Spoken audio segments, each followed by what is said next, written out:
abasonda esente z'ettaka mulabe group leaders. In the interest of time, get group leaders. The same way we did it last Sunday. Last Sunday you did well. Sunday We got information, I think, from Senga and Rose. Mama Lirizanga Muziwadi Rose, Mommy wasn't there. So do it now. Do it as we conclude the service. So you have a group leader. You see a group leader. You give him that money. We shall give you the reports in the following weeks. You have a report. Oba eyetaaga omulimu whatever right oluvanyuma obupapula obwo tugenda kubucollectinga. Then after we will get all those papers. Yes, you'll have prayed.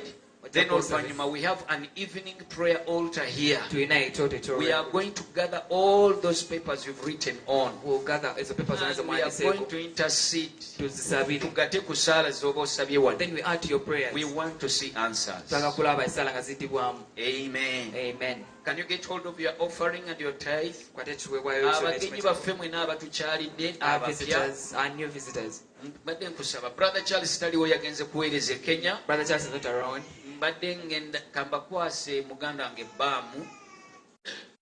Brother Lawrence, where is Lawrence? Baamu, you can just volunteer kikole. Abagenyi baffe abatukyalidde n'abavudde e Busoga tebagenda nga tubawadde our love, our share of our love. Kama yebazibwe. Amen. Mikwano gyaffe abatukyalidde abadde babuzeeko bamama. Visitors. Abu. Mukama yebazibwe. Tusangaire okubona baba. Isuukayo. Bambi kulika. Mikwano gyange Monica, Salongo, twashemererwa okubaleeba Mukama abaho omukisa. Amen. Abalala besi. Ndina gwe neerabidde. Kale mpanikiraako bambadde nkwerabidde. Maama okuvaawa Ayunga enama kama kuwa omukisa. May God bless you. Okay. Abaana abato babetaga mu Sunday school in case they are easy to part away with the parents. Okuta ekiweebwayo kyo. I hope you're holding your offering. Bw'ati ekiweebwayo kyo. N'asobola okufuna ekimu ky'ekkumi. Even the one was been able to get the tithe. Kikwate tusabe. Behold it and Katonda abeera omulamu tukwebaza olwakadde kano. Mukama kaseera kakusanyuka na kwebaka. Otukoze bulungi obutali butono. Otuwonyeza bingi. Otuwadde amaanyi n'obulamu ne tukola. Emirimu gye tukola egy'obwakabaka egy'omwoyo ate n'egy'omubiri. Okubeesaawo emibiri, okulabirira abaana ne bakyala baffe n'ab'enganda zaffe. N'okuwa omusolo eri gavumenti. Ebyo byonna tubikwebaliza. Mukama weebale otuwadde ekisa n'otugulirawo enzigi ne tubaako kye tuteekako emikono okukola. Abalima ne balima, abalunzi ne balunda, abali mu maofiisi ne bakola. Mukama olwaleero twaze mu maaso go nga tugamba nti tuzabujja endagaano yaffe naawe mu mirimu gyaffe. Olwaleero tulukoowoola omusaayi gwa Yesu Kristo, omwana wa Katonda omulamu. Mukama amaamire ebintu byonna bye tukola mu linnya lya Yesu Kristo omwana wa Katonda omulamu. Amina. Badde kusaba towaayo. Kwate ebbaasa eyo giteeke mu Bayibuli yo towaayo. Tukwate ekigambo. Oluvannyuma esaala gye tugenda okusaba oluvannyuma ojja kuleeta oweeyo. God bless you. Okay. Tuli mu kitabo ekya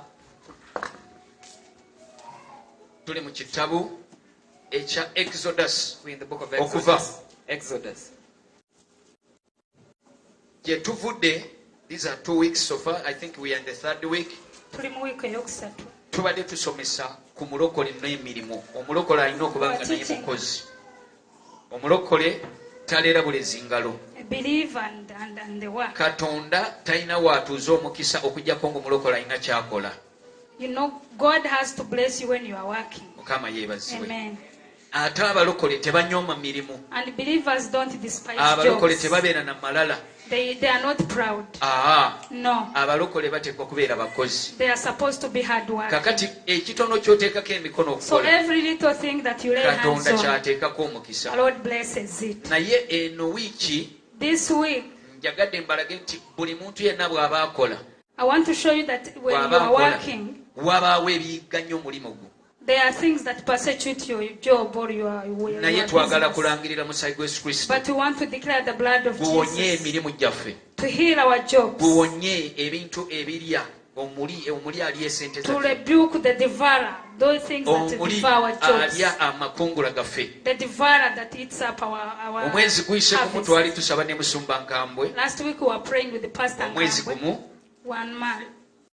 omwezi oguyise, Last month, Musumba Nkambwe bwe yali atusabira beena mugongo. when he was praying for us in Katonda Namugongo, n'amulaga mu kirooto nga waliwo ewumo kulinga ki gwagejja nga amakungula na nsigo. the Lord showed him a spirit that looked like a frog eating Ng'omuntu our bw'asiga harvest. by'osize ne biriibwa. It would eat whatever we N'amakungula sow, ge wandibadde ofuna nago ne and galiibwa. even the harvest would be Ne divided. tutandikawo olutalo. And we started the Kati battle. kyetuvudde ate tumalirize eno tukubye ekkoona tukwate ne ku mirimu gyaffe. That's why we want also to Kubanga pray for amakungula our gaffe jobs. gava mu mirimu gye tukola. Because our harvest it comes from the jobs that we do. Mukama omulungi yeebazibwe. Amen. Akati ekitabo ky'okuva essuula 10, We are going to the book of Exodus chapter 10. Musa Moses yali agenda kusinza Katonda. was going to worship the Yali Lord. agenda kuweereza He Katonda. was going to serve the Lord. Akati bwe yali agenda kuweereza And when he n'abaana ba was Isirayiri, going to worship the children of Israel, n'agamba Falaawo, he told the Pharaoh n'amugamba nti Katonda ayagala tugende tumuweereze. that God wants us to serve him.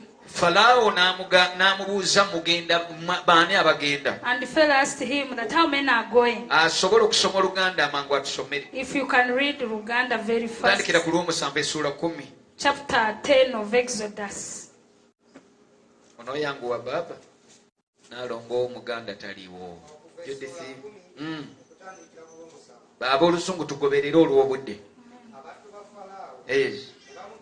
Ne bagamba Falaawo.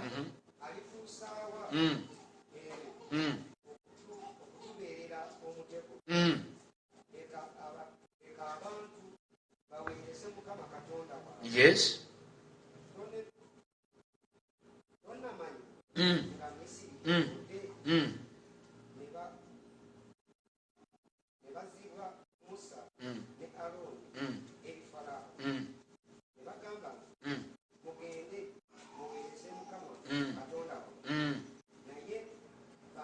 Naye baani abagenda? Aha, olw'omwenda. Aha, abato era n'abakulu. Aha, n'ab'obuwala. Naki ekirala?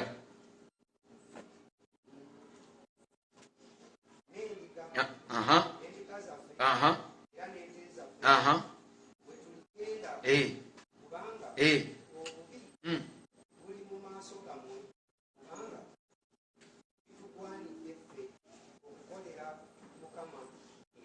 Amiina. Kati buuka genda ku 24. Bamugambye, Falaawo bamugambye nti tugenda kuweereza Katonda, tumukolere embaga, tugenda n'abaana baffe ne bakadde baffe n'ebisolo byaffe oba n'ebyo bye tukola n'ebyo bye tulunda.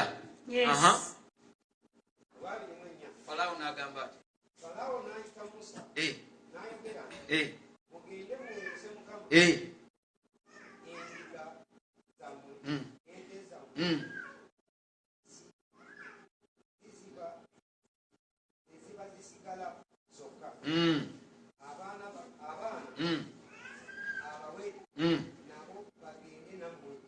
Mukama yeebazibwe.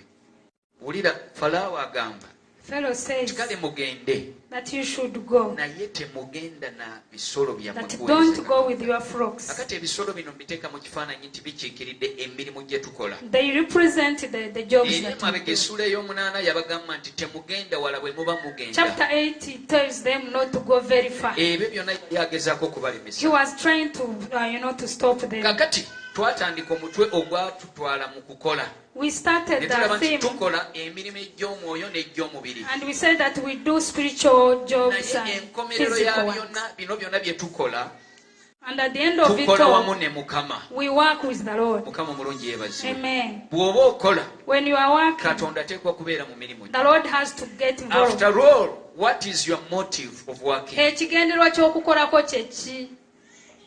Bw'oba okola emirimu gyonna gy'okola, If you are working, Katonda alina okuba nga agirimu ng'ogamba bino sibikola ku lwange nzeka ne God Katonda has to afuna. be involved because He Afunira wa. has to benefit. Katonda afunirawa mu mulimu. How does He benefit Bw'obeera from it? obulungi, Katonda aweebwa ekitiibwa. When you are okay, He is glorified. Bw'ofuna obulungi, n'oyamba abaavu n'oyamba bamulekwa when you are blessed and you help the orphans and the poor and the widows, God is glorified. Pawulo agamba nti we are co-workers with Christ. Paul says nti tuli bakozi wamu ne Kristo.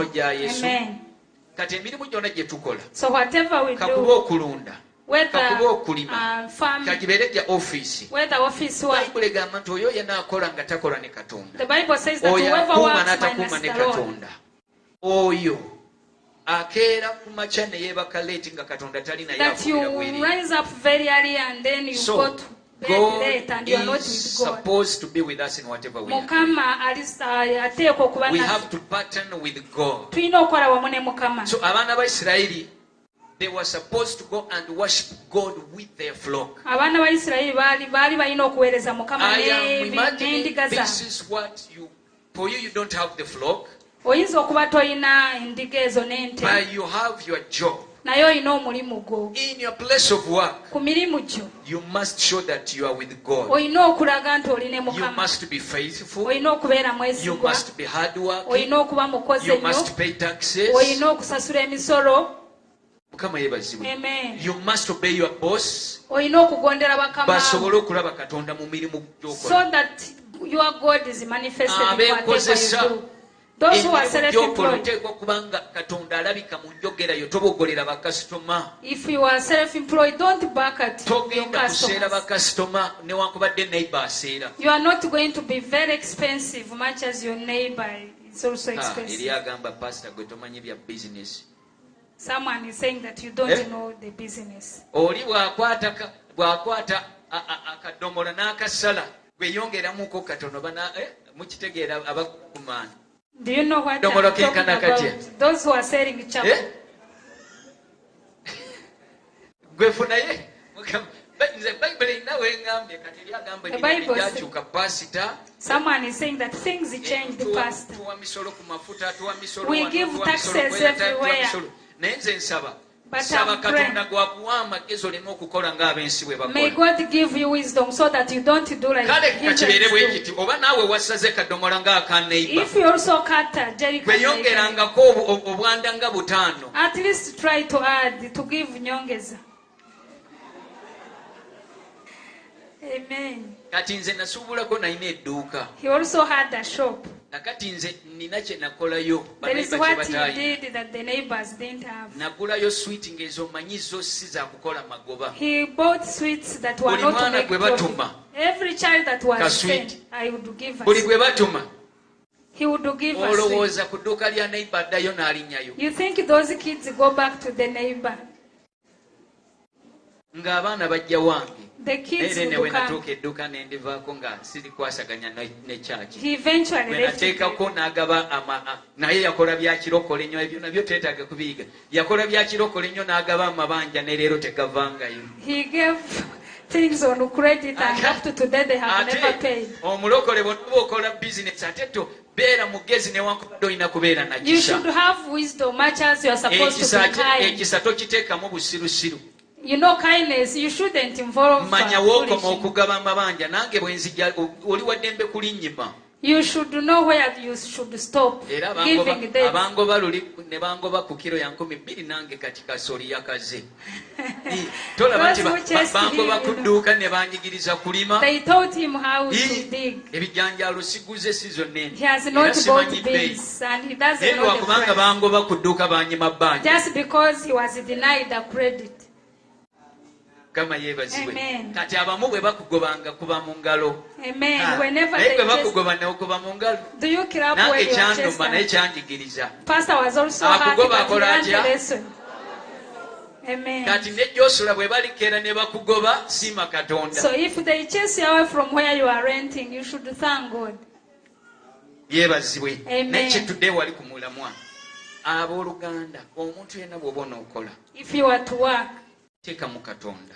involve God. Katonda y'anaakuleetera bakasitoma abatuufu. He's the one who will bring good customers who are Katonda not robbers. y'anaakuteeka ku mulimu omulungi. He's the one who will guide you to the right job. Emirimu mingi There are many jobs. wadde gyabula much as naye they are katonda scarce. bw'akulungamya bayibuli egamba katonda alungamya ebigere byani The Bible says that the Lord guides Ajja the kutuusa steps mu of the mulimu righteous omutuufu. man. He will lead you to the abalabe right ku job. mirimu tebaabule The enemies will always eri be there. abatagenda kukwagala lwa kabbira There are those who will not love you eri because of abagenda your tribe. kukukyawa lwa rankayo There are those who will hate you because eri of your abatagenda rank. kukwagala olw'okusomako nga bo tebaasoma There are those who will hate you because because of your eri qualifications. abagenda kukuwalana ku mulimu olw'okubanga bosi akwagala There are those who will hate you because you are loved by your boss. n'ab'omu kika kyewamwe abamu tebagenda kukwagala Even kubanga some okola clan members may not love you because you are working.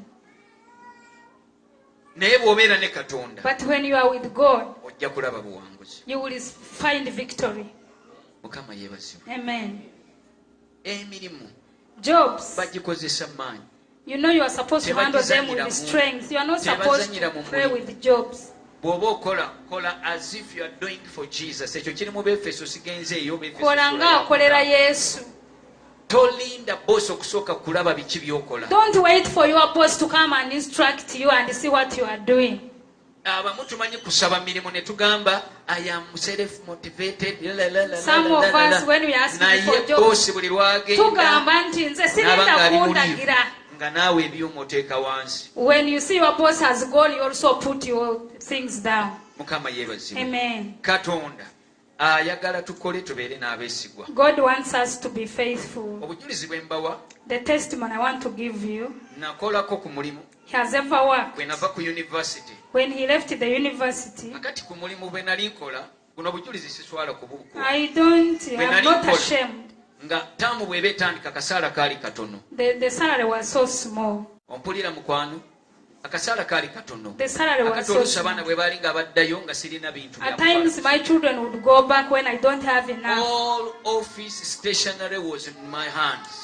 Empapula zali mu mikono gyange za office. Requisitions nze nazikolanga. He's the one who used to make requisitions. Makalaamu mpapula bla bla bla. Pens, papers. Akati abaana bwe baba baddayo baagala baziyita ki baagala reams baagala makalaamu. So the children would go back with, kati olw'okubanga byabeeranga wali nze abirina just because they were there in my hands, kati nga nkwata mpa abaana. I would get rims and give my children. Ompulira naye inside me Naye munda nga munzi, nina conviction eŋŋamba I had that zino conviction empapula that these papers, gano amakalaamu these pens, baabigulira ofiisi. they were bought for the office, not your Budget family. yali ya ofiisi The budget was for the yali office, y'abaana bo. not for your children. Akati eri asobola kugamba Someone may say, omanyi bwe tuba wali olugero oluli mu nsi eyo there is a that man eateth where he worketh. yeah Nti omuntu alya gy'akolera. akati conviction eyo teyanvangako The conviction remained. naye kino kye nakolanga This is what I I did. was doing it against that conviction. I would do it naye again. nga Nga muli nkikola njagala abaana wadde. balimu kutuuka wali babagobe.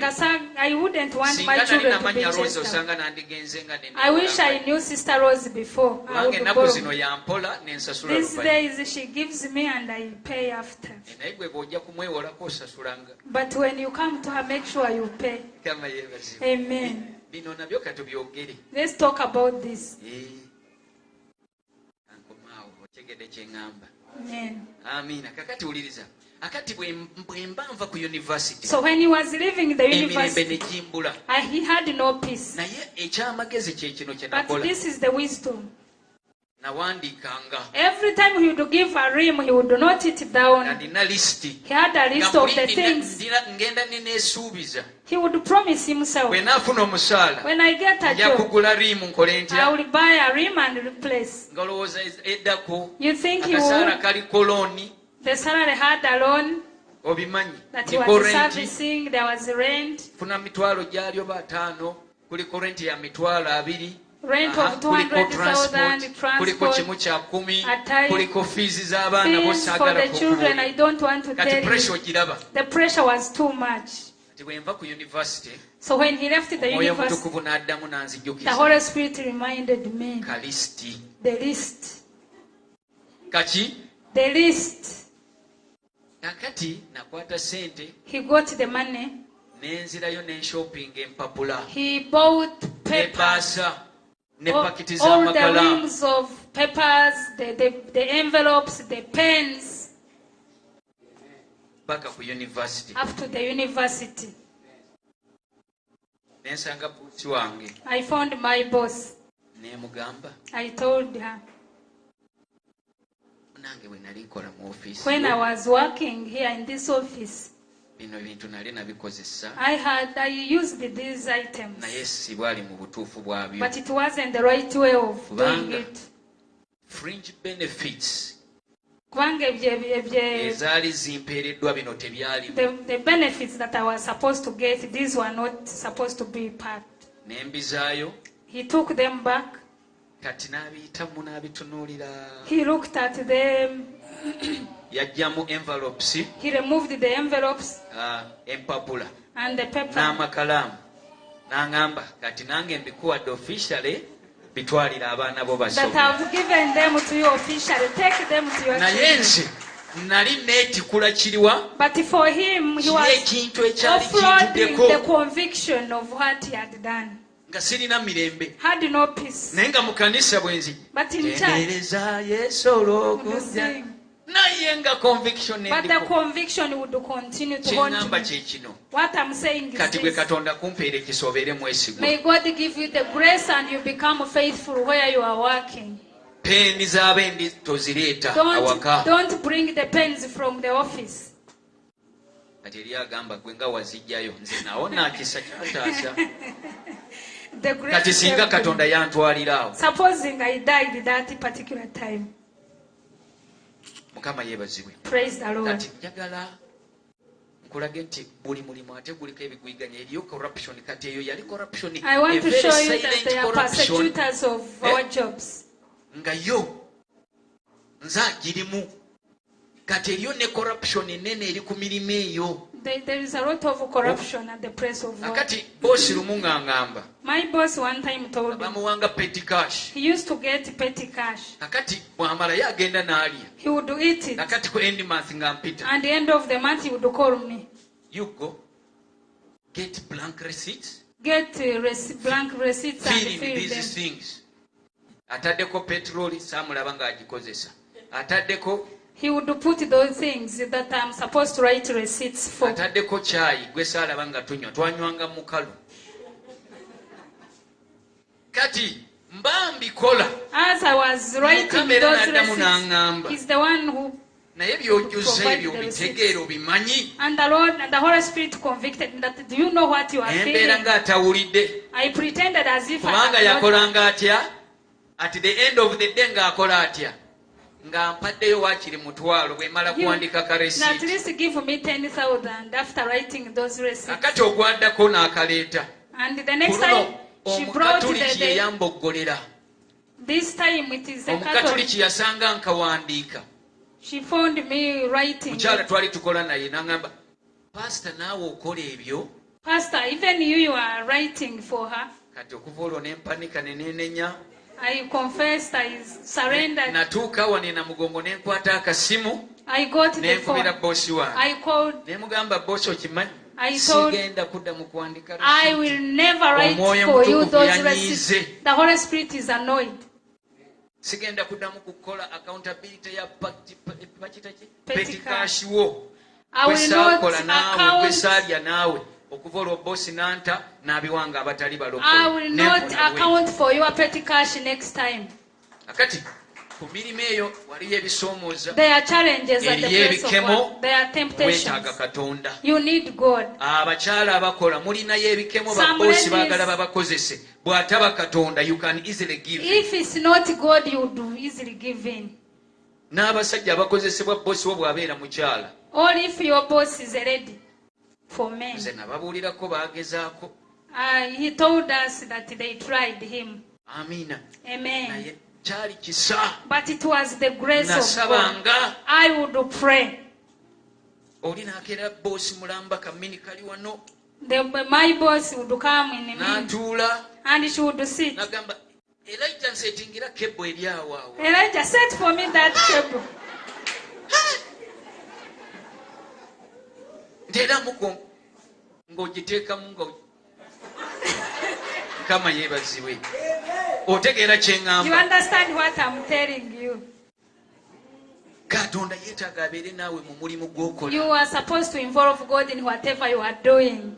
Ne ntuula mu transcript office nga waliwo ssente. I sat in the transcript office. Office egaba empapula z'abamaze okusoma. Basajja bali mu ma office, they would come with money.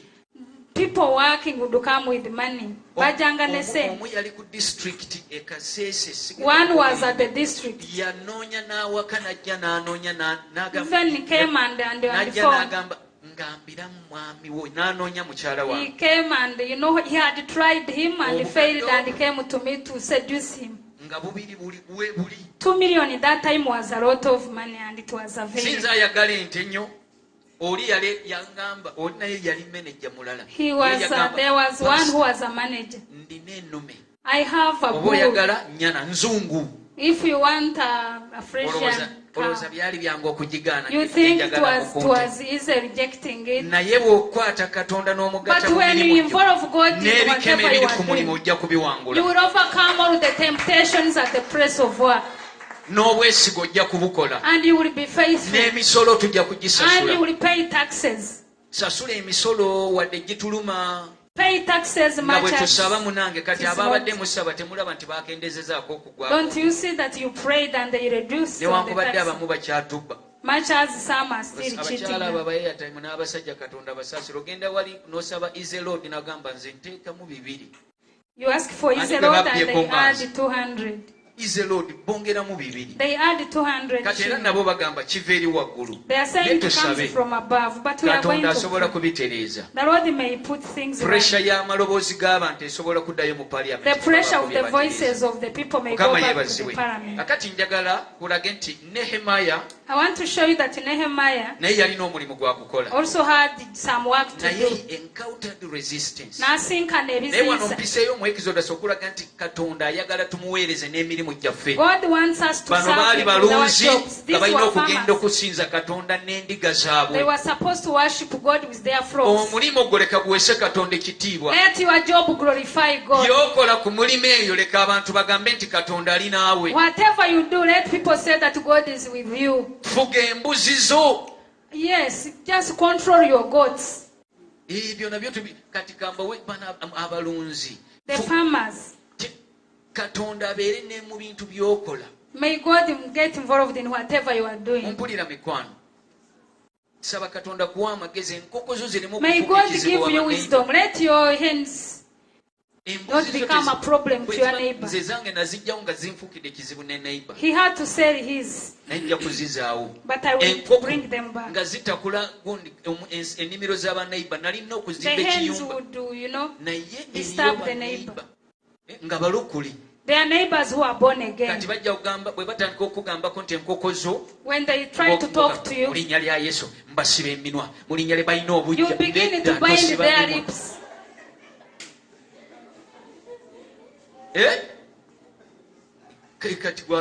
Kati gwalunda embizi baneiba tebakuleeta Let bakutwala them not take you to LOC. okuwunya. Katonda kuwa amagezi May okugamba God kati give you eziwunyira wisdom, you keep the place clean. Katonda abeere mu mirimu gyo. May God get involved in our Ate jobs. tegifuuka kizibu eri balala. Let them not become a Mukama problem bulungi to yeebazibwe. others. Kakati Nehemiya yafuna resistance several times. Nehemiah got resistance several Naawe times. ojja kufuna resistance. N'aziyizibwa kumala ebbanga. Birooto byo you'll get In your resistance. dreams you will be Mu visions resisted. zo you'll get resistance. Ne But mukwolesebwa. when God is with you, Naye Mukama bw'abeera naawe, you will stand and overcome. ojja kuyimirira owangule. Tuka mu Nehemiya just ntakula nkwatayo bukwasi bitono olw'obudde. Njagala weesabire osabire omulimu gwo. I want you to pray for Tugenda yourself. kubatiza obudde tetulina. We have no time. Are you there? Nehemiah chapter 1. Nehemiah essuula esooka. Irako Nehemiah nawe tunduyisa.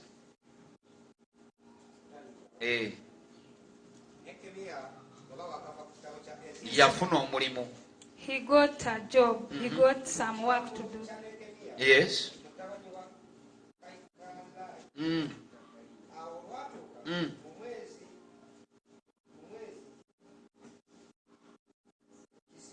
Mm. Mm.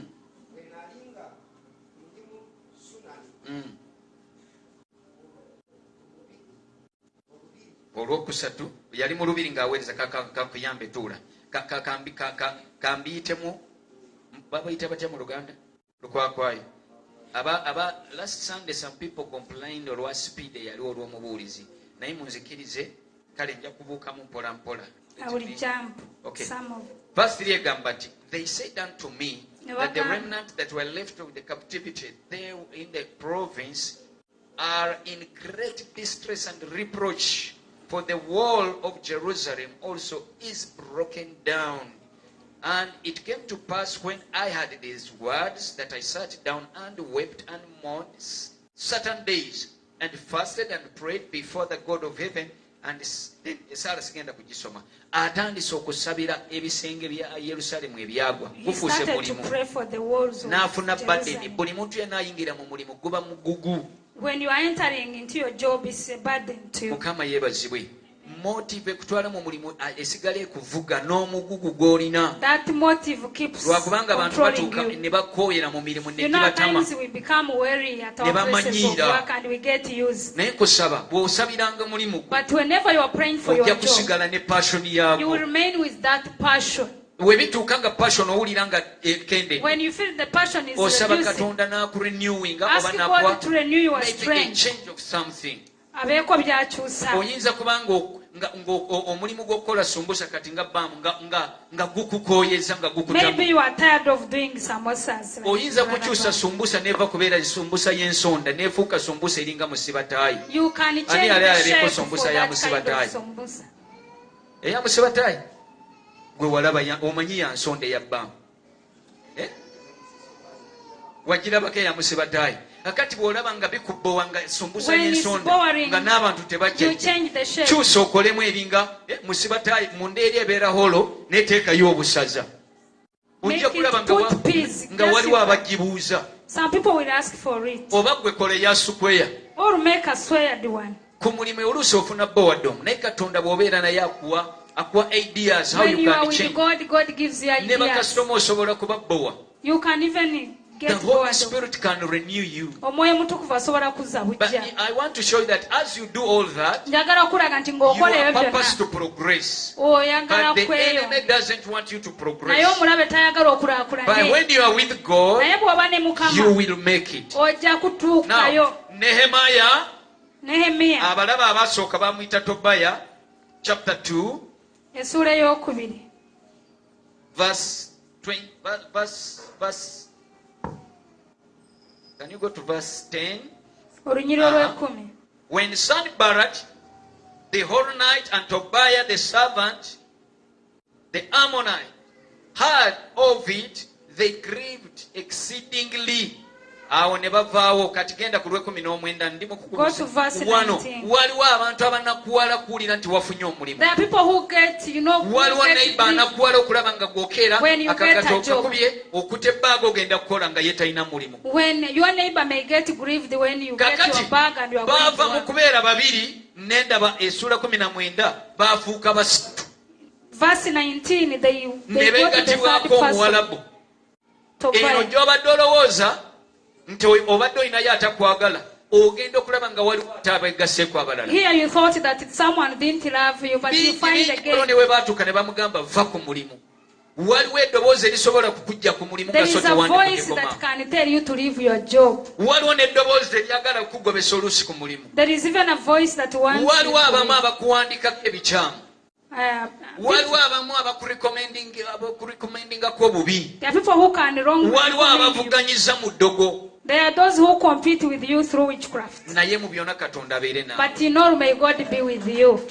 Eri abalabi nga banyazi. There are enemies who are abalabe b'emirimu nga bafere. There are those who are fake. Eri abalabe b'emirimu. There are enemies of jobs who are robbers. Nga si kunyaga bunyazi naye nga bo banoonya otuuke waka bamenye enju. But they want to come and just rob your house. Oluusi osobola kubeera n'abakozi nga nabo babbi. You can even employ some people who are thieves. Naye Katonda akunyambire. But may God keep you. Katonda akole naawe. May God work with you. Katonda akuwanirire. May God uphold you. Akunenyeza abali. May He rebuke the devourer. Akugobera ababbi. May He chase the robbers. Akugulira abafere. Yes, in Jesus' name. Akusobozesa okole amagoba. Amen. Mukama yeebazibwe. Amen. Kwata akapapulako. Get hold of your paper. nkikoze olw'obudde. I've done it because of time. Nkikoze olw'obudde. Essula 6 egamba nti Katonda n'abeera ne Nehemiya omulimu ne gumwanguyira mangu nnyo. The Bible Mu mwaka gumu n'ekitundu myezi 8 yali amaze okuzimba. And it was easy for him. Kati abasembeza aba asha munyambe musembeze emmeeza. The ushers can bring the table. Emirimu gyaffe tugiza mu ndagaano ne Mukama. Yes, we are going to covenant with Tumuyita our Mukama God. jangobeere naffe. We are going to involve him. Abatalina mirimu Those who have no jobs, ogenda kuwandiikako nti Mukama njagala you mulimu. are going to write that you need a job. Naye ngenda kukolanga naawe ku mulimu. And tell him that you are going Ku to work mulimu ogwo with him. buulirirayo enjiri. Preach the gospel. at your Tosirikira mu place of work. ofiisi n'okkiriza kutandika kukolegana ne baboosi nga babbi. Don't just keep quiet. Gwe okwewala abasajja abo n'abakyala abo. To avoid those people who are Otuuka mangu mu ofiisi ky'okola. come early at the place of Weeyanjule work. mangu bagambe ndi mulokole. Just introduce yourself as a Ofiisi believer. yo timbamu ebipande Put posters Some ezoogera ku posters Yesu. that is talk about Mugaya Jesus. gw'oli musomesa ku chalkboard yo every And I morning come brother wabengawo who is a olunyiriri. teacher. Put a scripture. N'obuwala sebo bw'osomesa busobola kwagala kusuuza kireya mulenzi. Kimanyi nti eri Are you abaana aware besomera that there are bagwana. those who may want you to? Ng'oli agamba nze nayagaladde omusogo okuva edda. Someone may tell you that it was my desire to have a musoga Mukama right from the yeebazibwe. beginning. Akati are we ready please? Kale akapapula ko mumaze okuwandiika bawandiika banange. Have you written? Oluddewo kubanga njagala okwata ekikompe okwate n'omugaati.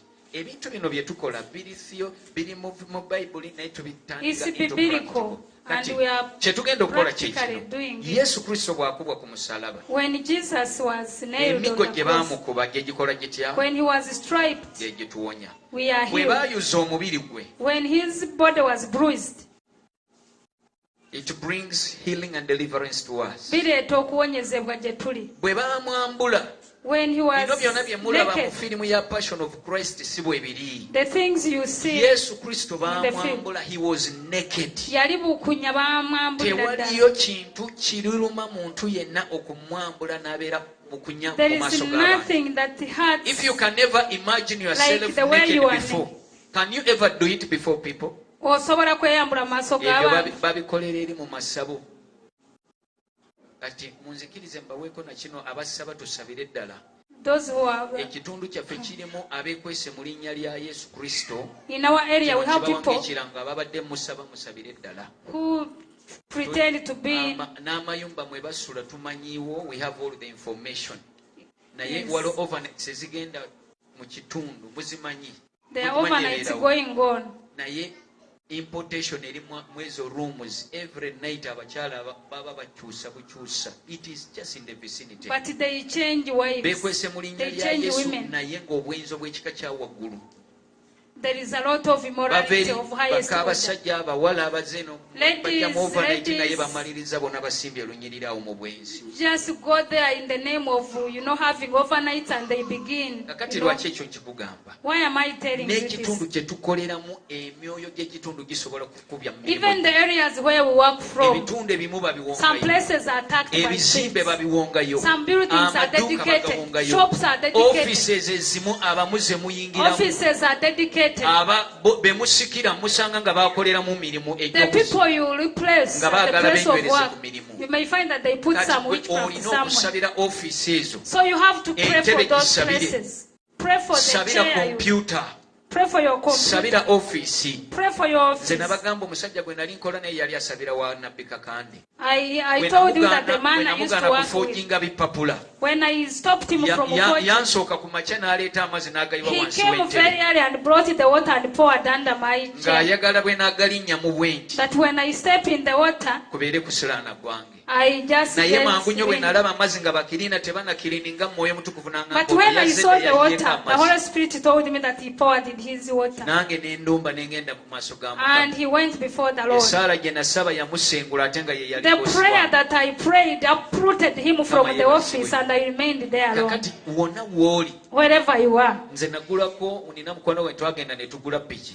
we bought a border. Piki twagigula When we bought it, battery ya piki weetuula where the battery sits, ne tusanga ono yagituguza yali atambudde ng'amaze okutwala na ssente the n'akomawo seller came back. n'agamba ndinako That there eneerabidde is something I forgot. n'agamba munzigulirewo wano Open n'ajja for me. wansi wa battery n'ajjayo eyirizi n'atambula nayo He took his kati talisman. gwe bw'ogula kidduka ekyo So when you buy such ne a, weerabira ku kidedicatinga mu maaso ga mukama and you forget to dedicate it before the Lord, omaliriza ng'olaba oli mu you accident end up in accidents. mukama yeebazibwe Praise the Lord. kyekimu It is the same thing. n'abagula amataka Even when you are buying land, abagula ebibanja you are buying plots. bananyini byabamu babiwongayo mu The mikono gya owners Setaani. dedicated them. oteekwa kudda ku kifo ekyo n'olangira gula n'amafuta ogenda You have even to anoint the place and purify it. mukama yeebazibwe Amen. kambawe ku Let bujulizi me give you a testimony nga tugenda kusaba as we are going to pray. benawaako obujulizi ekasaayi gye nagula I gave testimonies to some people where okulumbagana kubadde kw'amaanyi nga there was a wabaddeyo lot of attack. ekiro nga abasulayo Those who sleep there at night, baba beebase wajja ensolo there is an animal that eyingira mu comes nju at mwe bali night muwulira that enters their room. kati bwemala kuyingira neesaanukula masepiki It opens the saucepan, nsolo teringa it's bigger a than a cat. big animal. kakati wali bwe basituka bagiraba When they wake up, bwe they see bagenda okugikuba neebulira mu bbanga it just disappears mysteriously. naye we njogerera As I talk now, esaala yagigobye the prayer chest it. esaala yakoze etya akati byenkulaga nti eri That's twagula what we bought the kiri place. kika kiramba kyekiri ku mutalo ogwo It's Beeyita whole clan, Babutiko. and they are called. akati ffe tulumbye We have invaded. mukama yeebazibwe Amen. naye beewaana nti ab'obutiko b'amaanyi naye tebamanyi waliwo They omusaayi don't know gw'Ekristo that there is the gubasinga. blood of Jesus that is much more akati than. naawe tomanyi gy'onoogula So you don't know where you will tomanyi buy, ttaka lyewagula lifaanana or ki. the place the plot you naye bought. mukama katonda ali naawe But God is with you. kwata mugabe ebikompe gaba omugaati akati omugaati ogwo This bread, yesu kristo yayambulibwa Jesus was stripped Oyambale naked, ekitiibwa, that omulimu you may oguteekwa put okwambala on the ekitiibwa. glory of God. yesu kristo yaswazibwa He was ashamed bwe ekitiibwa kye kibeere ku gwe that his glory he will be was upon you. rejected Bamukyawa, so that for you should be favored. gwe oyagalibwe. ogenda kukwata ekikompe ekyo tonywa You are going to pick that kwata cup, n'omugaati ogwo get it bread and the cup. mukama yeebazibwe Amen. otulinde ffenna tugenda kukikolera wamu uniform And wait for us. We are going to do it together. naye twagala we want to get the 7 exchanges on the cross Twagala kwewanyisa mirundi ebintu musanvu. 7 ebyali ku musalaba The 7 ebiri negative yesu bye yeetika the ffe tutwala the negative positive things that were on the cross we take positive. he took the shame Yatwala okuswala, for us we take the glory ffe tutwala he ekitiibwa. took the pain Yatwala obulumi, and we take peace tutwala emirembe. awali endwadde nazo ziremesa abantu okukola Even sickness can stop you from working. yes naye katonda agenda kutukola obulungi But the Lord is oba going oli to do mulwadde us era good. ogenda kusaba If you are katonda sick, God is going to heal you. naye kino tukikola okwenyweza mu ndagaano We are doing ey'omusaayi this, strengthening n'emirimu ourselves gyaffe abatalina mirimu in the kola bwoti. covenant of the blood of Jesus. ojja kugamba mukama sirina mulimu If you have no job, you will tell naye God. olw'endagaano ey'omusaayi gwa yesu kristo But because of the covenant of the nkola endagaano blood of naawe Jesus, I'm making a covenant with you. gwe omanyi kyosobola okweyama You know how you want mugambe to mukama vow. nzigulirawo nfune omulimu Tell him to open doors for you. nange n'akola kino And tell him what you Eyo will do. ndagaano. That is a covenant. sikikukaka naye kirowoozeeku I'm nze not kinkolera forcing you, but it works. mukama yeebazibwe Amen. n'emirimu gyo gisabire genda Amen. kusabira abaana bo Pray for your children. abaana bakusabira The children are to be nabo prayed banyike mu for. musaayi gwa yesu kristo mutuwe Amen. naffe mikwano twanguyizeeko obudde bugenze waliwo omusumba mwana we yeetuze There is a pastor whose son kyandumye nnyo committed suicide. omwana w'omusumba waatuukira okwetuga You know a pastor's son to commit suicide. olaba ng'omulabe alwana The sabira enemy n'abaana was bo banyike fighting. mu musaayi Pray for your children. Put them under the blood. Mukama yeebazibwe. Amen. Eri abamanyi okumbuuza nti naye abaana tubasembeza ku Holy Communion. There are those who I don't find an offense to bring these younger children to Holy tewali Communion. buzibu okuleeta abaana. So bw'oba omulina ng'owulira oyagala omwana wa ssembere osobola kukikola. If you want your child to have Holy Communion, there is no problem with that. If not, we can do it after the... Tusobola okikola luvannyuma bwe kiba. Buli muntu afunye? Kila muntu amepata? Tuwa kakopo nange mpa ku kakopo. Okay. Mukama yeebazibwe. Kanziremu Yesu yaswazibwa ffe tufune ki? Jesus was ashamed that we may get the glory. Ffe He twambazibwe. was stripped naked that we may N'ayavuwala have. ffe tukole He ki? became poor that we may Buli mulimu become gwonna rich. gw'okola guteekwa kukuleetera omukisa ogutaliko buyinike. Every job, every Yesu work that you are doing should n'akubibwa, bring the glory upon you. n'ayita mu bulumi gw'ofune emirembe. Jesus had the pain that we may have peace. Asha eri atafunye wanika twagala kukikola by faith. You've got? Not yet. Julius and Andrew are there. Where is Andrew and Julius? Oluvannyuma mbadde nkusaba kino nkikugambye nti you do things by faith. Okola ebintu lwa kukkiriza. Twakwata maapu ya Uganda ne tugiwako the blood. We got the map of Uganda and poured the blood. It is an ordinary drink, but when you pray for it by faith, you do it in remembrance of the blood of Jesus. Ne tulangirira nti Uganda eteekwa kuvaamu w'okutuwaaka efune emirembe. We declared that there will be no war to W'okutuwaaka yasirika, and it stopped. abantu ne baddayo ku mirimu ne People bakola. went back and worked. Kakati akapapula k'owandiisa So the paper that you have written, nkwegayiridde twala okukkiriza. have faith. Kaliwo mukono. Okakwate okayiweko. Naye ekyo tujja kukikola mu kusaba nga tumaze. We shall do it in prayer. Akange ani akange. Akange kali wano. Webale wa mappa. Hallelujah. Are we ready? Kwata omugaati ogwo. Get hold of that bread. Gamba nti Ayi Yesu. Ayi Yesu. Nkwebaza. Nkwebaza. Olw'olunaku nga luno. Olw'olunaku nga luno. Nsembera ku meeza yo. I draw closer to your table. Nga nzijjukira. Remembering Nti gwe wakubwa ku lwange. that you are beaten for Wafa me. ku lwange. You died for me. Wabonabona ku lwange. You suffered for Ebyo me. byonna wali obikola. You did all that. Osasula mutango. Paying N'osasulira ebibi byange.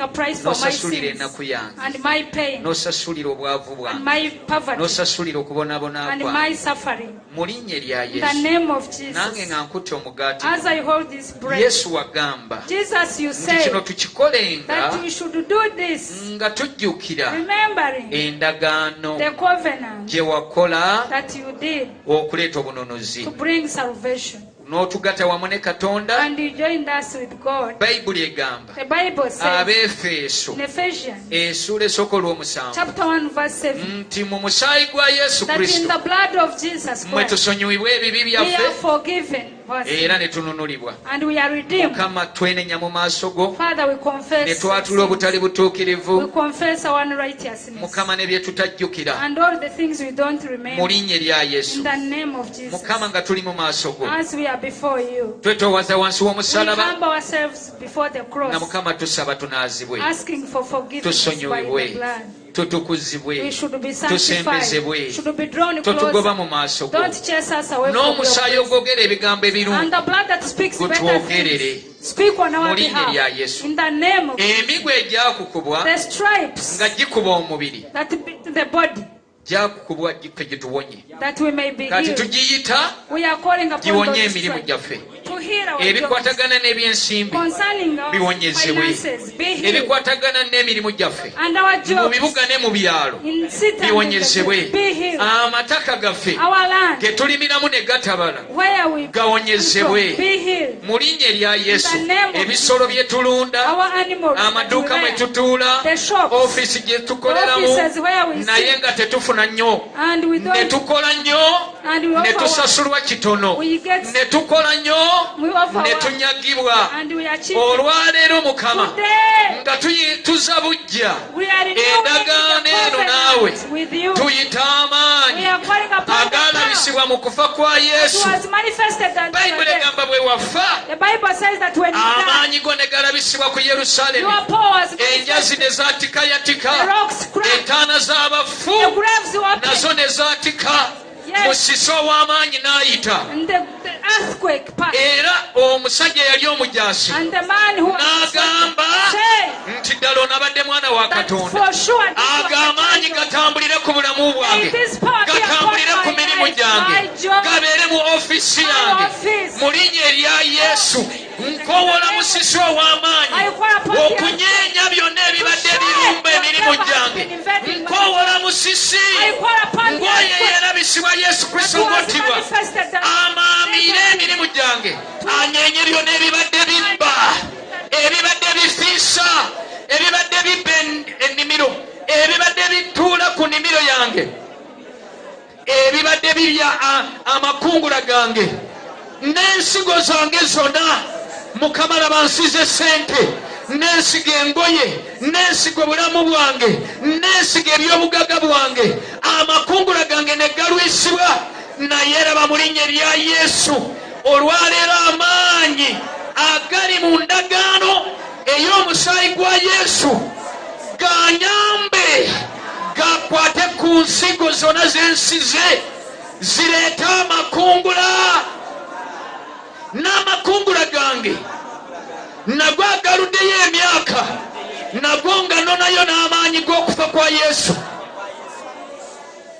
Omuli yenna abadde ali ebyange, byensiga ne bifa, byensiga ne bibbibwa, n'abaawanyisa omukisa gwange, transfer yange ne bagiwa omulala, promotion yange ne bagiwa abalala, allowances zange ne bazirwisa. Nkowola amaanyi agali mu kufa kwa Yesu agaleeta okuyiwa omusaayi gwe, gankolere leero. Transfer yange njagala, promotion yange njagala, bakasitoma abapya mbeetaaga, n'okukola amagoba amangi ngalabeko mu linnya erya Yesu. Mukama nga ngenda kulya omugaati guno, ndya mubiri gwo, mwalimu amaanyi nga n'entaana teyasobola kutereka mubiri gwo. Olwaleero entaana nzigule, ndangirira nti amaanyi agali ku mubiri gwo nga n'entaana tesobola kugakukwata. Nange emirimu gyange leero wandiyimiridde ne ku magulu go kati saawa ya kulwana.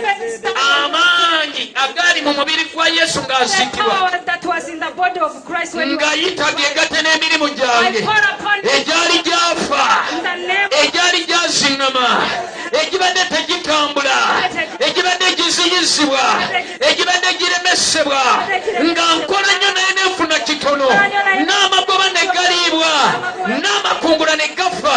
Okuva ne kaakano agamaanyi gegate nange nga ndi omubiri gwa Yesu mu linnya lya Kitaffe n'ery'Omwana n'ery'Omwoyo Mutukuvu. Amina. Lya omugaati, You can eat the bread. kwata ekikompe. Get hold of the cup. Nagambye ojja kulekamu katono. Gamba nti ayi Yesu, omusaayi gwo nga bwe kyawandiikibwa As it is written Bayebulaniya in Hebrews essuula 12 chapter 12 lunyiriri lwa 9. verse 9. Bayibuli The egamba Bible nti says omusaayi gwa Yesu that the blood of gwogera Jesus ebigambo speaks ebirungi. better things. Olwaleero omusaayi Today the blood gwogere. should speak. Oba ogw'omuntu yenna ng'attiddwa, If any Gululuma. blood speaks, ogwa Yesu the blood of Jesus tegululuma will not naye speak, guwonya. but heals. Olwaleero Today, nga nziza bujja as I use the endagaano ne covenant, Yesu mu musaayi gwe, the blood, leka gwogere ebirungi let the blood eri speak erinnya lyange, for my empapula name, zange, for my people, fayiro yange, my farm, ettaka my lyange, land, ennimiro zange, my gardens, byendunda, yes, my byennima, crop, my ebirwadde bibisera binasisinkana musaayi gwa Yesu. Ababadde bampandikako ebibaluwa ne babiteeka ku fayiro, ndangirira omusaayi gwa Yesu gunkolereze mu maaso ga bossi wange, gunkolereze n'ababbi bwe banajjanga kubba ebyange basisinkana omusaayi gwa Yesu. Omuli abadde alya ensigo n'alya amakungula anywa omusaayi gwa Yesu akale mu linnya lya Yesu. Guno omusaayi gungobera abafere, gungobera ababbi, gungobera abatemu, gusanyalaza ab'ettima, ab'obujja, abatanjagaliza ebigambo byabwe bye babadde bantambulizaako ne batwala ne mu mawofiisi ne bangobera bakasitoma. Guno omusaayi gwa Yesu gwogera ebigambo ebirungi, bakasitoma abaali banzirukako bakomewo, gubanone, gubaleete, gunzigulirewo enzigi ne bakasitoma abapya bandabe, balabe bizinesi yange, ebyo emirimu gyange bibeere birungi mu linnya lya Yesu, mu linnya lya Kitaffe n'ery'Omwana n'ery'Omwoyo Mutukuvu. Nga onywa olekamu okwata olupapula lwo, ate akapapula kugwo kalina. Nze nkubuulira bye tukoze by faith. Gwomanyi bye wawandiise kati ebyo bye wawandiiseeko by'otayagala, langirira omusaayi gwa Yesu Kristo gubisazeemu. Nga bwe gwasangula ekibi gusangula amabanja, nga bwe gwasangula ekibi gugyewo rejection. By'otayagala byonna bye wawandiise bisangulibwe. Langirira akapapula g'okalina n'ekikompe g'okirina. Yesu omusaayi gusangula endwadde, abalina endwadde mu mubiri. Sangula omusaayi gwegatte n'omusaayi gwo.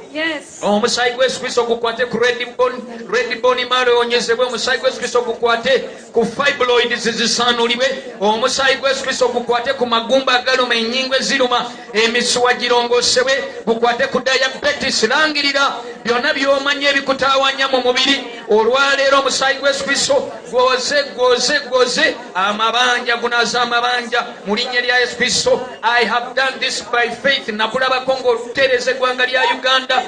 Kino nkikoze mu kukkiriza nga bw'okimbikulidde nga nakayingira mu linnya lya Yesu. Omusaayi gunaze nga bwe wasasula amabanja, wasasula ebbanja ly'ekibi, sasula amabanja ga ssente, sasula aga looni, sasulira amataka mu linnya lya Yesu Kristo. N'ebbanja lya kyaki ery'okugula ekifo kino mu linnya lya Yesu. Ndangirira omusaayi gwa Yesu Kristo bwe guba gununula, bwe guba gusangulako rejection yonna, gujjewo buli ndwadde, gujjewo buli kulemererwa, gujjewo buli kuzitowererwa. Langirira akapapula gwo katadde gwo kawandiise teri akuwandikidde. Leka omusaayi gwa Yesu Kristo guwonye endwadde, gukwate ku byenfunayo, gukuleete gukugulirewo enzigi. Eriyo abaagala enzigi enzigule, eriyo abaagala kapito mu linnya lya Yesu. Omusaayi gukugulirewo olabe enzigi enzigule, kapito ejje.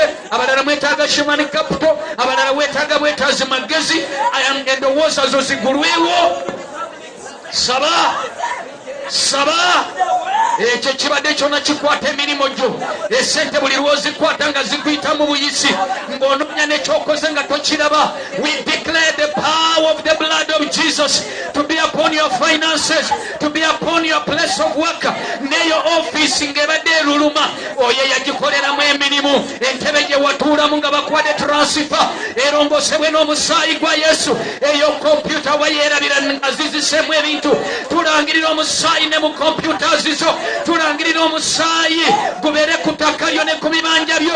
Ababadde batambulirako nga baseera nga baloga, omusaayi gunaabakugobera, gunaabakaza, gunaabalemesa okuddamu. Ababadde bakubba byonna by'oteekako nga babibba, omusaayi gubakugobere. Ogwogera omusaayi gwogere ebirwadde byonna. Oba wakafuna ssente, ab'omukyalo bonna lwe balwala okufa ne kujja, ekyoyo ky'okufa, ekyokufiiriza, ekyo mu linnya lya Yesu tukirangirirako omusaayi gwa Yesu. Emirimu gyo giteekwa ku stabilizinga, emirimu gyo giteekwa kubeeramu obulamu. Bakasitoma babadde bakuduka, omusaayi guwonye emirimu gyo. Eno wiiki n'omwezi ogw'omunaana okola amagoba gobadde tokolanga.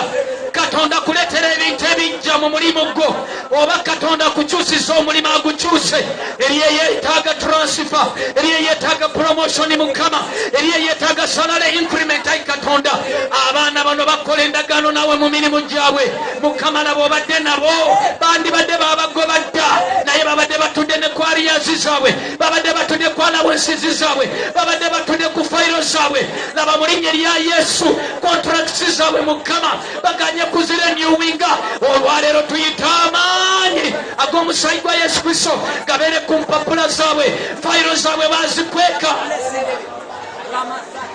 shatarababaraba eryabeetaaga pensioni eryabeetaaga sente za nssf naye nga baziremedde eriyo mukama abakola bayibuli egamba akola nga ye naasasulwanga naye waliwo abanyagibwa abaayo abanjasaba olina b'obanja saba kati oyo yena gwobanja mu linnya lya yesu guno omusaayi gukutambulire amabanja gona mu linnya lya yesu bewawola bakusasule ayayayaya omusaayi gwa yesu omusaayi gwa yesu gwegatte ne byotunda abalina byotunda nga bibadde biddibye abatunda amataka tulangirira omusaayi gwa yesu kristo gubeere ku ttaka lyotunda gubeere ku nyumba gyotunda gubeere ku bisolo byotunda omusaayi gubeere ku byamaguzi byotunda mu maduuka omusaayi gwa yesu kristo gubeere ku services zogaba oba oli wa saluuni basiime engalo zo oba olina edduuka basiime ebintu byotunda ayayayayaya leka babosi bakusiime ofune feva mu maaso ga babosi bayibuli egamba nti yesu n'abeera rejected ffe tufune okuganja olwaleero ndangirira okuganja eno sizoni yakusabira mirimu gyaffe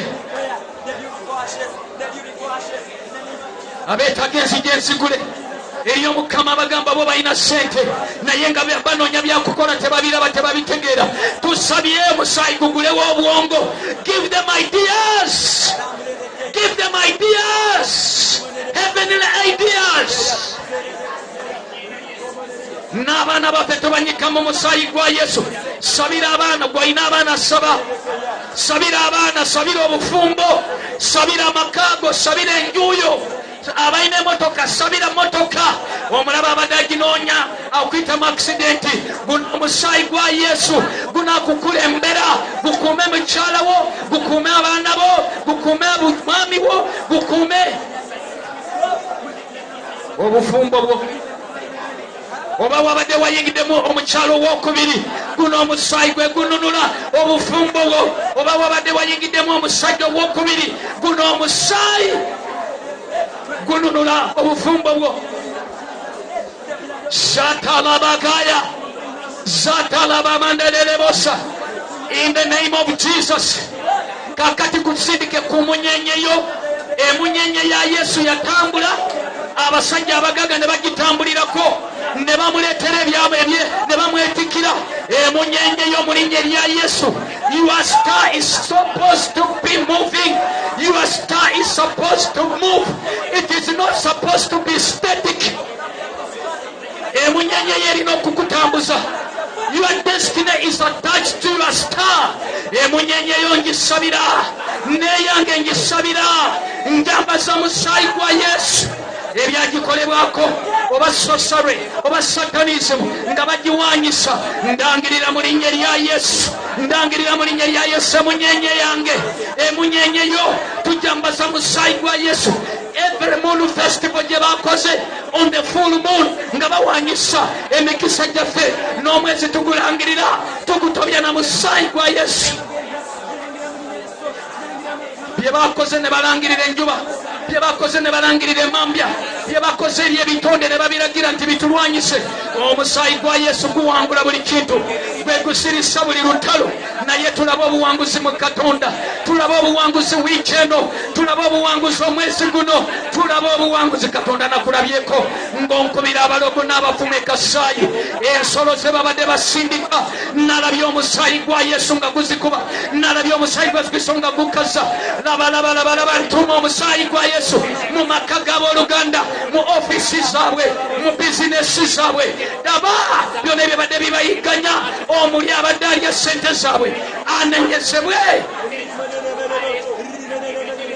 Ekibadde kiba amagezi ku baana baffe nga basoma. Ekibba amagezi sabira abaana. Waliwo ebibba amagezi mu masomero eri abaana aba-agenti ba Setaani abawanyisa amagezi g'abaana baffe. Tulangirire amagezi g'abaana baffe. Naawe alina omuto musabire nga tanatandika kusoma. Abaana bato bonna abasoma tubasabira, n'abatanatika kusoma tubasabira. Laba ebikolwa byonna ebikolebwa mu kiranizi, abakozesa family trees ne bawamba amagezi g'abaana baffe. Tulangirira omusaayi gwa Yesu Kristo gubawolereza. Tubabika na musaayi ebibadde biwanyisa amagezi gaabwe bizikirizibwe.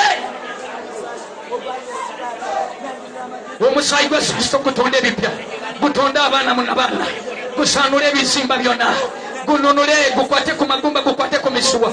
Omusaayi guwonye emigongo, omusaayi guwonye kansa, omusaayi guwonye emisaayi, gukwate ku red cells, white cells, gukwate ku placenta. Omusaayi gwa Yesu gukwate ku spleen, ku liver, yogere ebyebitonde by'ebiri mu mubiri. Your organs. The blood cleans the spleen. Omusaayi gulongosa kidneys, omusaayi gulongosa omutima, omusaayi gulongosa amawugwe, omusaayi gulongosa obwongo, omusaayi gulongosa emisuwa, omusaayi gulongosa the pancreas, gulongosa the bile, gutonde insulin empya.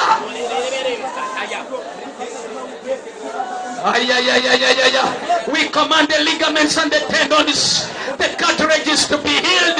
I declare the blood of Jesus upon the ligaments, upon the tendons, upon the nerves, skeletal system, breathing system, respiratory system, njamba za musaayi gwa Yesu, digestive system. Bebabadde balisa mu biroto, olooto olya ebintu byotategeera. Ndangirira omusaayi gulongosa digestive system, the ileum, small intestines, large intestines. Ndangirira ennimiro egirwala ulcers. Laba nenda ey'omunda erwala ulcers ewone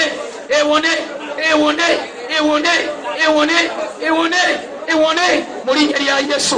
White cells ezanafuwa, nzamba za musaayi gwa Yesu zitondebwe bujja. Abalina omusaayi omutini, ndangirira omusaayi gwa Yesu Kristo gutondewo red cells empya, ofune omusaayi ogumala mu mubiri. Omusaayi gukufuukira ekimere eky'amaanyi, omusaayi gukufuukira ekigwa eky'amaanyi, omusaayi gutambule mukunaaza ebigere, mukunaaza engalo. Engalo ziteeke mu maaso ga Mukama. Gamba n'engalo zino Mukama, ekibadde kikuba ssente obutatuula mu ngalo zange, engalo zange ne zitakwata ku mukisa, nga buli ogujja gubuuka bubuusi. Engalo zino mu linnya lya Yesu eyazikwatamu ng'anyambula, ndangirira omusaayi gwa Yesu Kristo guddemu gunyambaza omukisa ogwa Abulahamu, Isaaka ne Yakobo. Langirira omusaayi gwa Yesu Kristo gukwambaza omukisa, omusaayi gwa Yesu Kristo gukwambaza omukisa gwa Abulahamu, Yakobo ne Isaaka gubeere ku bulamu bwe. Engalo zo eyazambula oddemu oyambale mu linnya lya Yesu. Ekyo kye baali bateeka mu ngalo zo kisaanulibwa, kye bateeka ku bigere kiva. Baali basiba ebigere ebyo, Katonda yandaga olunaku olumu nga bansibidde mu nju, nga buli lwe natambula nga gaggaamu yansiba, ng'enju yandema okuvaamu, n'onsindikira omuliro ne bamalayika, n'onzijja mu nju gye baali bansibiddemu. Nkowola amaanyi ga Katonda gali mu musaayi gwa Yesu. Waliwo be baasibira mu karuuma ako, waliwo gwe baasibira mu kazigo mutagenda kuvaamu asigale ng'apangisa, waliwo gwe baasibira mu ofiisi mwasigale eyo ofiisi n'akasaala katono. Ndangirira omuliro yita omuliro gusaanula ebyakukwatira mu eyo ofiisi, ebyakukwatira kwako kazigo. Katonda akuteeke mu bifo byeyagaza, Katonda akuteeke mu bifo byeyagaza. Bayibuli egamba Zabuli 18 nti nayita Katonda n'anteeka mu bifo ebigazi. Laba Jabezi yasaba Katonda n'amugaziyiza ensalo. Lwaki taagaziya ezizo? Langirira omusaayi gukugaziyiza ensalo mu kibuga ne mu kyalo mu linnya lya Yesu. Katonda abeera omulamu, omusaayi gugaziya ensalo, n'ensalo za kyaki zigaziye. Yes, ensalo za finances zigaziye mu linnya lya Yesu. Kale twala yakadde omwebaze akapapula ako Asha mukunganye obupapulo obwo. Take time and sign. Tugenda kweyongera mu ssala wano kawungizi. We are going to continue. Muganda bwaffe Baamu n'abalala basabi tujja kubeerawo. Yes, in the name of Kunganya funa ekibbo ndeetera ekibbo oba leeta paketi eno. Waliwo ekibbo? Yes. All this tugenda kusabira bupapula buno Katonda gwe tuweereza mulamu. Asha mukunganye obukopo mu linnya lya Yesu. Katonda beera omulamu. Njagala okusiibula mukwano gwange. Nsabye kino mbadde nsaba Mukama nanzijukiza nali kuna mugongo kuno. I was praying and God reminded me. Kwati kiweebwayo kyo. Get hold of your offering. N'ekimu kya 10 tumala. And your tithes as Nkuwa bujulize nali mu kusaba ekyo olunaku olumu. I was praying one time. Nazimba ennyumba yagaana okuggwa. And I built a house and it was not complete. As I was praying, Katonda nampa ekirooto. God gave me a Waliwo dream omusajja nga yankwatira mu nju ye. that some man, put super glue in my feet. Ali kuno kuna mugongo. He's in Nagezaako Namugongo. kuva mu ddiiro ly'enju I ye. tried to get out of his sitting room. Buli lwengezaako kusitula ebigere. Every time I would try to lift up my Nga feet, gaama yankwatira mu ddiiro there lye. was that glue that was Kakati gluing mu me. kusaba omuliro ne guva waggulu. And as I prayed, the fire came from above Ne gukka and came down ne gukwata ku bigere and Nenfuluma. burnt the glue, and I n'enfuluma enju y'omusajja oyo. got out of the house. Namaliriza ng'enju ngimaze. I ended up finishing my house. Kati nkusabidde mu linnya lya Yesu. I'm praying in Jesus. Omuliro gwe nalaba nga gukwata ku bigere But byange. that fire that Abamu muli supposed okweyongerayo okusoma. some of you are supposed to continue Ebigere ebyo your biteebwe mu studies. linnya lya Yesu. May your feet be set. Abamu muli supposed okweyongerayo mufulume n'ebweru. Some of you are supposed even to go Katonda abroad. ebigere ebyo abisumulule. May God deliver your Omuliro feet. taata gwe nalaba nga gwokya That engo fire that n'embwa burns. n'empologoma nga bitiimize wamu nga byagala kunzita. That burnt the dog Ntuma and the omuliro ogwo lion. gukwate ku bisolo byonna abafumu bye basindika nga ne biri ebintu byaffe. Yes, in Nga bwe nalaba omuliro gwokya engo n'empologoma n'embwa nga bikwataganye nga byagala kundya. Byonna ebibadde byagala kulya obulamu bw'abantu bano byokebwe n'omuliro gwa Yesu Kristo. Esente zaabwe nga bawaayo mu nju ya Mukama tuzirangirirako omusaayi gwa Yesu Kristo, zitukuzibwe n'omusaayi gwa Yesu Kristo, emisaala gyabwe gitukuzibwe n'omusaayi gwa Yesu Kristo. Byonna bye bakola biraba omukisa okuva ne kaakano mu linnya lya Yesu Kristo Mwana wa Katonda omulamu. Bamalayika abaweereza eri abasika b'obwakabaka bwa Katonda, mbasabye mbakoowoola gye bali bajje bakuweereze bakusanyuse mu linnya lya Yesu. Amen. God bless you. Ekisa kya Mukama waffe Yesu Kristo n'okwagala kwa Katonda n'okusikimu n'Omwoyo Mutukuvu bibeere naffe emirembe gitagwawo. Amiina. Waayo ekiweebwa. Amiina. Waayo ekiweebwa. Amiina. Waayo ekiweebwa. Amiina. Waayo ekiweebwa. Amiina. Waayo ekiweebwa. Amiina. Waayo ekiweebwa. Amiina. Waayo ekiweebwa.